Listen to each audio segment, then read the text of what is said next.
Hello and welcome to the How to Travel Vegan podcast. I'm your host, Tom Simak, and today we're exploring the comfort foods of LA.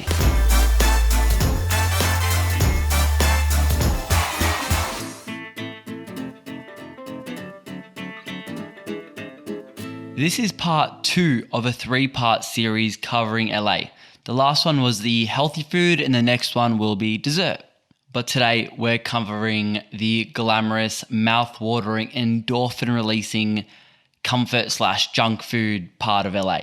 I don't like naming it junk food because yes, it's technically like junk, but it's a lot healthier than the non-vegan alternatives anyway, so go ahead and shout yourself a pizza or burger without feeling guilty once in a while. That being said, we're going to start our journey with some pizza. Cruzer Pizza on Hollywood Boulevard. They have heaps of different flavors: pesto, Indian keema, Jamaican, Philly steak, and even the classic Hawaiian. You'll be paying anywhere between $15 and $25 USD for a pizza here, depending on the type and size. And in terms of the base, you've got an option to make a gluten-free and whole meal as well. Next up, we have By Chloe. That's a pretty big chain across the US, Canada, and Europe. They have an LA branch that's in the Whole Foods on Glendale Boulevard. They try using seasonal and locally sourced ingredients when possible. You've got burgers, fries, pastas, and even dog treats for the pup lovers. They have gluten-free options as well. Next up, we have the Dankness Dojo by Modern Times Beer. They're in downtown, which is great for parking in LA. Think classic pub food with a big selection of beer. For food, they have things like burritos, burgers, buffalo chicken, and schnitzels. An average 5-ounce beer in a meal will set you back around $17 USD. I couldn't have this episode without mentioning Veggie Grill.